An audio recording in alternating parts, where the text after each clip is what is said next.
Hello friends, good morning. Welcome back to my channel Shobhanish world. আজকে বুধবার working days ঠিকই, তবে আজকে রয়েছে রামনবমী। তো আজকে আমাদের একটা ছুটিও রয়েছে। শুভ রামনবমী, শুভেচ্ছা সকলকে। আজকে হচ্ছে শ্রীরামজির পূজা, আর একদিকে বাসন্তী পুজো তো চলছে, সেই বাসন্তী পুজোর আজকে হচ্ছে নবমী। যাই হোক, সকাল সকাল উঠে পড়ার পর চা বানিয়ে নিয়েছি। নিজে ফ্রেশ হওয়ার পরে চার বিস্কিট নিয়ে একটু বসলাম জানালার পাশটায়। নিজে লাগানো গাছগুলি অনেকদিন পর একটু ভালোভাবে দেখলাম, তার সাথে দেখলাম পুদিনা পাতা গাছগুলো অনেক বড় হয়েছে। যাই হোক, ওদিকে চা খাওয়া কমপ্লিট করে একবার রান্নাঘরে এলাম। এদিকে ডাল বসিয়ে দিয়েছি, বিউলির ডাল, যেটা সিদ্ধ হবে, একটু সময় লাগবে। আর এদিকে অনেক দিনের দেখলাম তিল রয়েছে, সেই তিলগুলো একটু ভিজিয়ে রাখলাম, আজকে একটু ভাজা করব। এদিকে রয়েছে চারাপোনা মাছ, যেটা লবণ হলুদ মেখে রাখা আছে। আচ্ছা, তারপর আমি একটু ভিডিও এডিটিং, আপলোডিং এইসব কাজ করছিলাম। তারপর আবারও রান্না করে চলে এসেছি। তার আগে আমি সবজিগুলো একটু গুছিয়ে কেটে নিয়েছি, তার সাথে ধুয়েও নিয়েছি ভালোভাবে। এখন এই সবজি দিয়ে আর একটু ম্যাগি দিয়ে একটু স্যুপ বানাবো, যেটা ব্রেকফাস্টের জন্য বানাচ্ছি।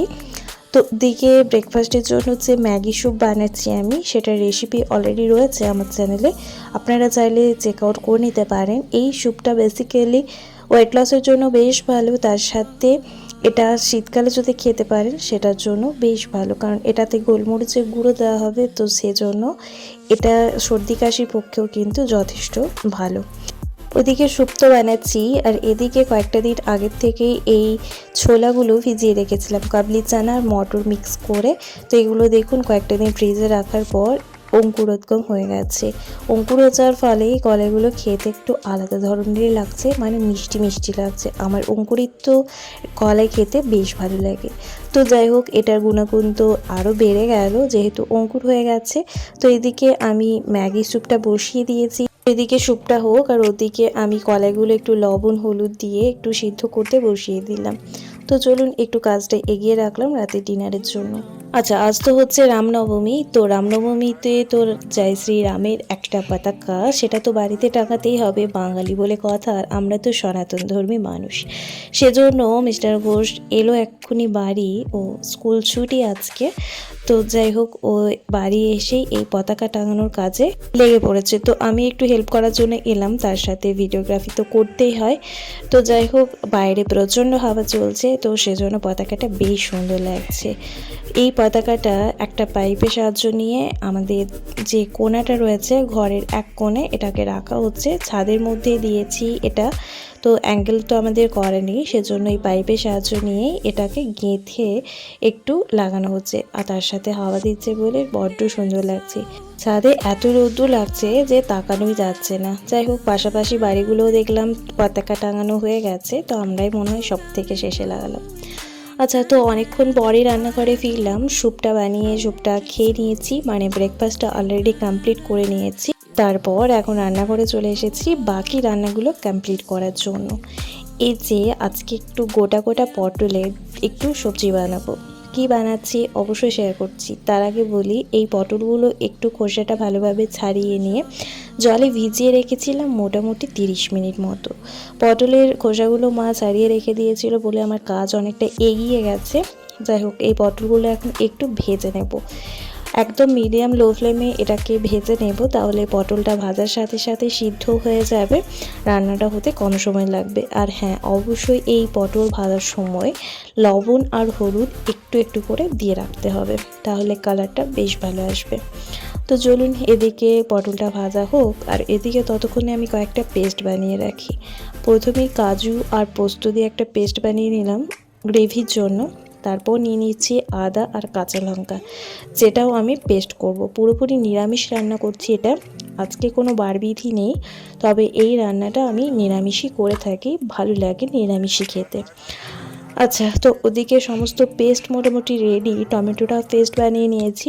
আর এদিকে ততক্ষণে একটা মশলার ঘোল বানাচ্ছি। এটাতে দিচ্ছি পরিমাণ মতো লবণ, হলুদ, জিরের গুঁড়ো, ধনের গুঁড়ো, আর তার সাথে একটু কাশ্মীরি রেড চিলি পাউডার। এই ঘোলের সাথেই দিতে পারেন, অথবা পরে দিলেও চলবে। আমি ঘোলের সাথে আর দিইনি, আমি পরে ব্যবহার করব। তো এই মশলার ঘোলটা এখন বানিয়ে রাখলাম। আর এদিকে পটলগুলো মোটামুটি আমার ভাজা হয়ে গেছে, আর মোটামুটি 2 থেকে 3 মিনিট ভেজে নেওয়ার পর পটলগুলো নামিয়ে রাখবো। পটলগুলো যেহেতু এই দস্তার কড়াইটার মধ্যে ভেজে নিচ্ছি, তাই কড়াইটা একটু কালো কালো হয়ে গেছে, মানে পোড়া পোড়া টাইপের। তো কোনো অসুবিধা নেই, খারাপ লাগবে না।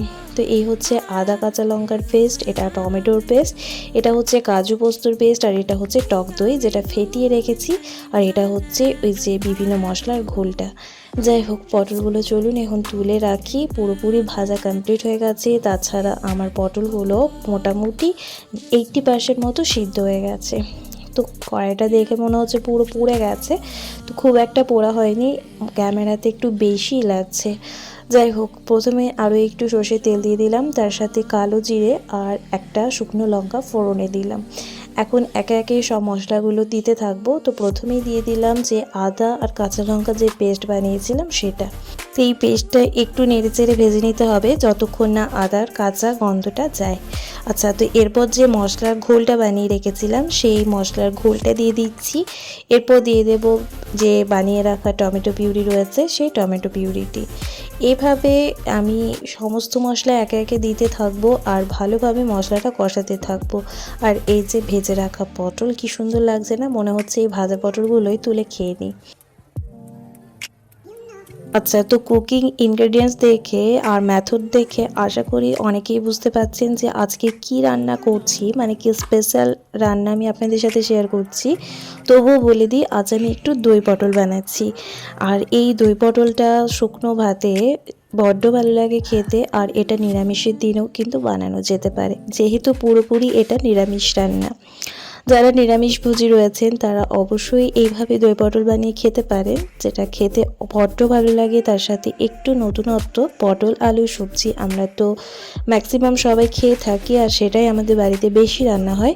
তো পটল আলু সবজি খেতে খেতে মুখে যদি চড় পড়ে যায়, তখন অবশ্যই এইভাবে পটলটা রান্না করে খেতে পারেন, যেটার স্বাদ পুরো ভিন্ন আর খেতেও সুন্দর লাগে।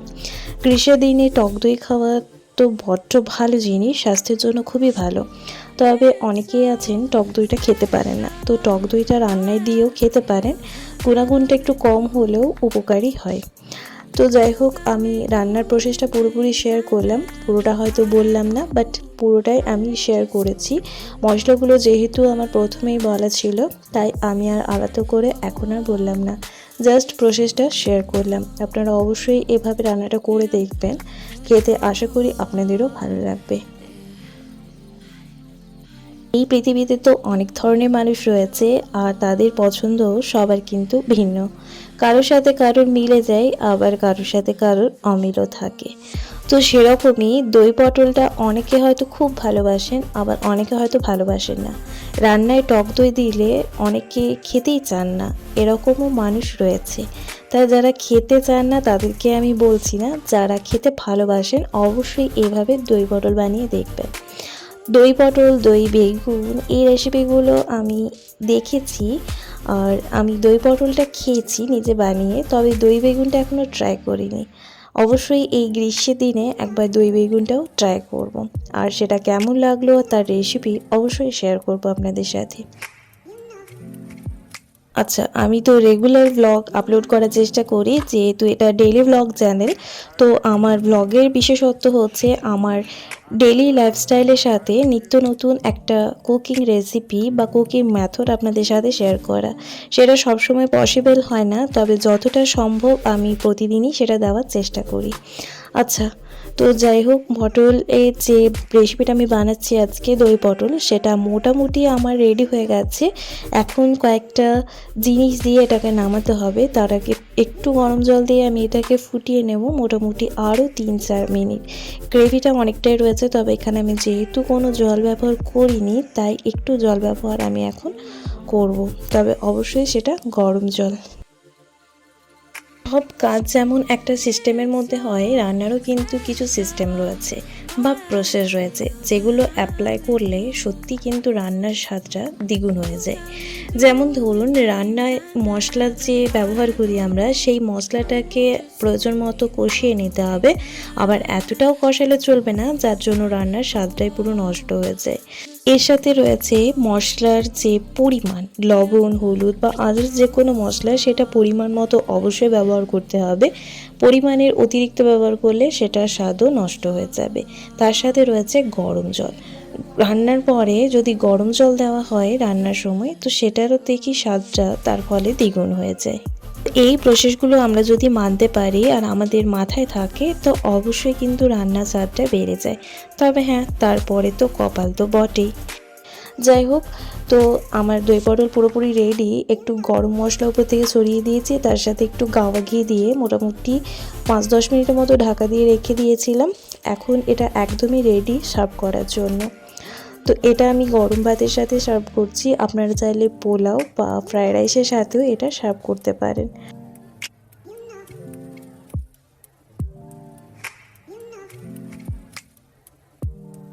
এই পটলের রেসিপিটিতে তেলের পরিমাণটা একটু বেশি লাগে নর্মাল পটলের সবজি বানানোর থেকে, যেহেতু পটলটা একটু কষিয়ে কষিয়ে রান্না করতে হয়।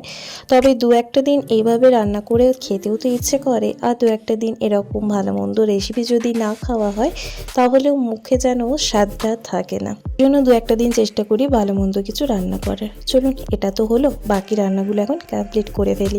2000 years later. গুড নুন সবাইকে। লাঞ্চের সময় হয়ে গেছে, বেলা 2টো মতো বাজে। তো চলুন লাঞ্চটা কমপ্লিট করে নিই। তার আগে একটু শেয়ার করে নিই, আজকে রয়েছে সাদা ভাত, তিলে পেঁয়াজে চারাপোনা মাছ একটু পেঁয়াজ লঙ্কা দিয়ে ভেজেছি, তার সাথে দই পটল আর বিউলির ডাল, আর শেষ পাতে মিষ্টি মুখের জন্য একটু আমের চাটনি। Much, much later. Good evening everyone.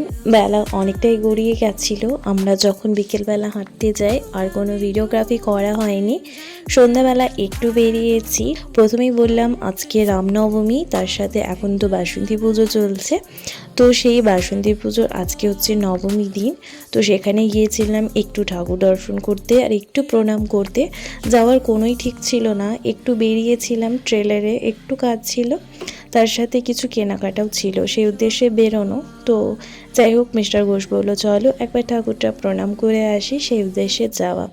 তো দুর্গা ঠাকুরের সাথে সাথে এদিকে একটু শিব ঠাকুর আর তার সাথে মা কালীরও দর্শন হলো। ঠাকুর দর্শন করার পর আমরা বেরিয়ে পড়লাম ওখান থেকে। চারিদিকটা একটু ঘুরে ঘুরে আপনাদের সাথে একটু শেয়ার করলাম।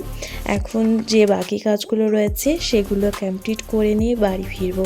বাড়ি গিয়েও রয়েছে অনেকটা কাজ, তবে অনেকটা রাত্রি হয়ে যাবে, যেহেতু একটু সময় নিয়ে এসেছি আমি, আর যেহেতু লেট করেই বেরোলাম।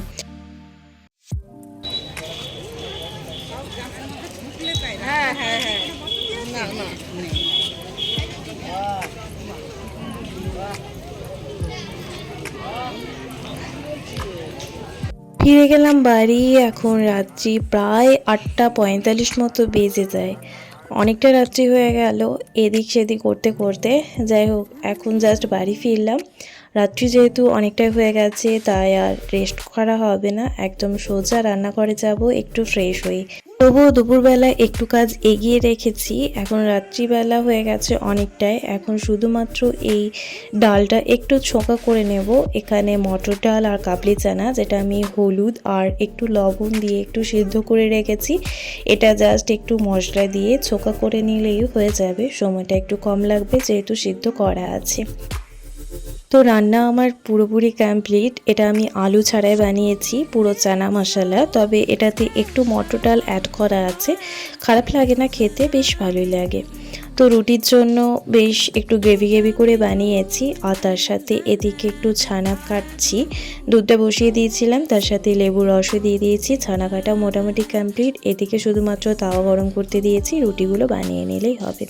তো চলুন আজকের মতো এইটুকুই। সবাই ভালো থাকুন, সুস্থ থাকুন। ধন্যবাদ। শুভরাত্রি।